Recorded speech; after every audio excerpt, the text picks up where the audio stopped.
여러분, 2026년 2월 현재 우리 건강보험이 중대한 기로에 서 있습니다. 2026년 건강보험료율이 7.19%로 인상됐습니다. 직장가입자 월평균 보험료는 16만 699원, 전년 대비 2,235원 올랐습니다. 왜 보험료가 올랐을까요? 건강보험 재정이 위기에 처했기 때문입니다. 그런데 이재명 정부는 보험료 인상뿐만 아니라 건강보험 보장성을 오히려 강화하고 있습니다. 한편에선 재정이 무너진다고 경고하고 다른 한편에선 국가가 책임진다고 약속합니다. 무엇이 진실일까요? 우리 건강보험은 정말 안전할까요? 오늘은 현재 진행 중인 건강보험 정책의 실체를 파헤쳐 보겠습니다. 일부 건강보험 재정, 현재 상황은 왜 인상했을까요? 보건복지부는 이렇게 설명합니다. 현재 건강보험 재정은 안정적이지만 그간 보험료율 동결과 경제 저성장으로 건강보험 수입 기반이 약화되었습니다. 새 정부의 국정과제 수립에 따른 향후 지출 소요를 고려하여 일정 수준 인상이 필요했습니다. 실제로 건강보험 재정 상황을 보면 인구 고령화로 노인 진료비 급증, 65세 이상 인구 2025년 20% 돌파 초고령 사회 진입, 노인 진료비 전체 진료비의 43% 이상, 2032년 노인 인구 27.1%, 2042년 35.5% 예상. 국회 예산정책처는 경고했습니다. 의료개혁과 비상진료 대책이 유지될 경우 건강보험 재정은 향후 10년간 누적 적자액이 32.2조 원 증가할 것. 그런데 이재명 정부는 어떻게 대응하고 있을까요? 2부 이재명 정부의 건강보험 강화 정책. 놀랍게도 이재명 정부는 재정 위기에도 불구하고 건강보험 보장성을 대폭 강화하고 있습니다. 2026년부터 달라지는 것들. 어르신 정책. 요양병원 간병비 본인 부담률 100%에서 30% 내외. 재택의료센터 192개소에서 250개소.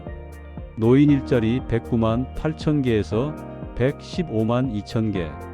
기초연금 부부가액 단계적 축소 시작. 장기요양 재가급여 월 한도액 대폭 인상 1등급 231만원에서 251만원. 의료 접근성 강화.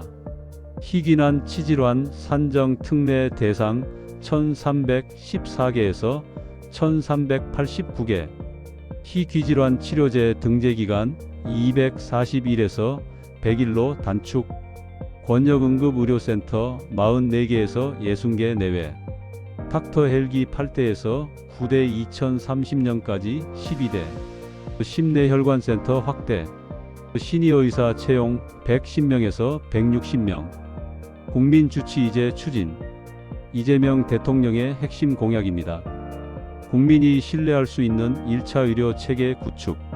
지역 의료 접근성을 높이는 것이 목표입니다. 간병비 건강보험 적용. 2025년 12월 22일 이재명 대통령은 대한노인회 초청 오찬에서 약속했습니다. 요양병원 간병비 건강보험 적용을 단계적으로 추진하겠습니다. 아동수당 확대. 만 18세까지 단계적 확대. 5년간 약 24조 원의 재정 소요 예상. 탈모비만 치료제 급여화 검토. 2025년 12월 16일 업무보고에서 이재명 대통령이 직접 지시했습니다. 탈모는 생존의 문제입니다. 건강보험료를 내는데 혜택이 없다는 청년들의 소외감이 너무 큽니다.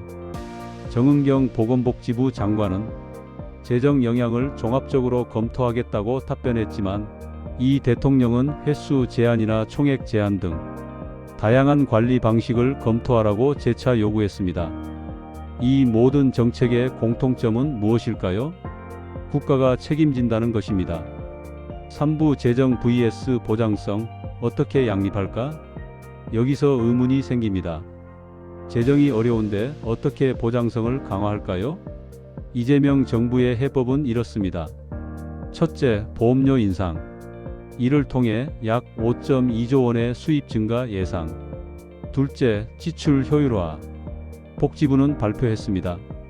불필요한 의료비 지출을 유발하는 재정 누수 요인을 발굴 관리하고 적극적인 지출 효율화를 병행하여 건강보험 재정 안정성을 제고하겠습니다. 셋째, 국고 지원 확대 검토. 현재 국고 지원율은 보험료 수입의 약 8% 수준. 전문가들은 최소 20에서 30% 이상으로 확대해야 한다고 주장합니다. 그러나 현실은 녹록지 않습니다. 건강보험 재정은 인구 고령화 등에 따라 현행 유지 시에도 누적 준비금이 2030년에 소진될 것으로 예상됩니다. 투자 여력이 충분하다고 보기 어렵습니다. 의료개혁 등의 정책 추진은 국회의 예산 심의 과정을 통한 국가재정 투입을 통해 가입자의 보험료로 운영되는 건강보험 재정의 안정적 운영을 뒷받침할 필요가 있습니다. 즉, 보험료만으로는 한계가 있고 정부 재정세금을 더 투입해야 한다는 것입니다. 그런데 정부는 법정 국고 지원 기준조차 제대로 지키지 못하고 있습니다. 보도에 따르면 정부가 미지급한 국고 지원액이 무려 21조 원에 달합니다.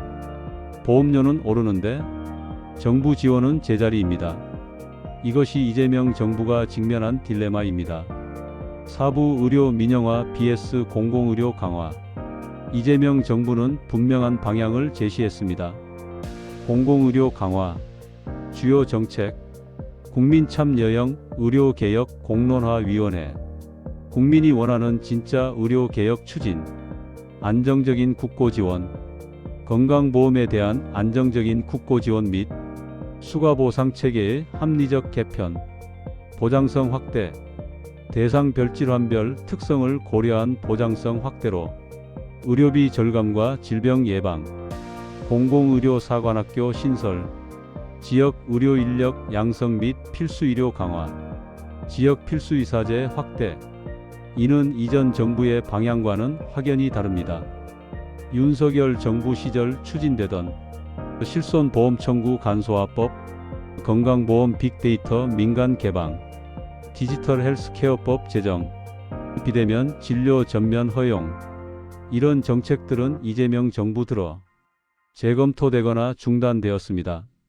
이재명 대통령의 정치 철학, 기본사회, 기본소득, 기본주택, 기본금융, 국가가 모든 국민이 최소한이 인간다운 삶을 누릴 수 있도록 적극적으로 보장해야 한다는 신념, 건강보험도 마찬가지입니다. 의료는 상품이 아니라 권리라는 입장. 5부 우리가 지켜야 할 것. 그렇다면 우리는 무엇을 해야 할까요? 첫째, 정확한 정보 파악. 정부 정책을 제대로 이해하고 근거 없는 루머에 휘둘리지 말아야 합니다. 둘째, 적극적 감시와 참여.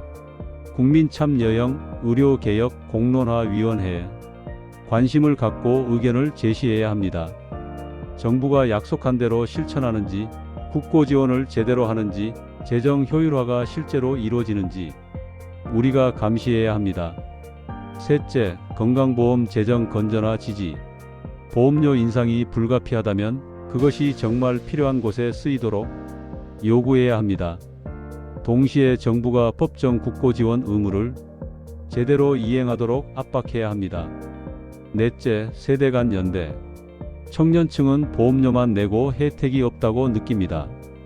고령층은 의료비 부담이 큽니다. 하지만 건강보험은 세대 간 연대의 시스템입니다. 젊을 때 낸 보험료로 노년의 의료비를 대비하는 것, 이 원리를 이해하고 지켜야 합니다. 한국 건강보험의 가치. 세계보건기구 WHO 한국 의료 시스템을 세계 최고 수준으로 평가. 불과 40년 만에 전 국민 의료 보장을 달성한 나라. 미국처럼 병원비로 파산하지 않는 나라. 일본처럼 의료비 걱정 없이 치료받는 나라. 이게 바로 우리나라입니다. 이재명 정부는 이 시스템을 유지하면서도 더 강화하겠다고 약속했습니다. 힘든 길입니다. 재정적 부담도 큽니다. 하지만 이것이 우리가 선택한 길입니다. 모든 국민이 건강하게 살 권리를 보장하는 나라. 2026년 2월 현재 우리 건강보험은 도전에 직면해 있습니다. 인구 고령화, 의료비 증가, 재정 압박. 이 모든 것이 현실입니다. 그러나 이재명 정부는 분명한 방향을 제시했습니다. 국가가 책임지는 건강보험. 보험료가 올랐다고 불평만 할 것이 아니라 그 돈이 제대로 쓰이는지 감시해야 합니다. 정부가 약속을 지키는지 확인해야 합니다. 건강보험은 우리 모두의 자산입니다. 우리가 함께 지켜야 할 소중한 가치입니다. 민영화냐 공공성이냐? 이재명 정부는 공공성을 선택했습니다. 이 영상이 도움이 되셨다면 좋아요와 구독 부탁드립니다. 감사합니다.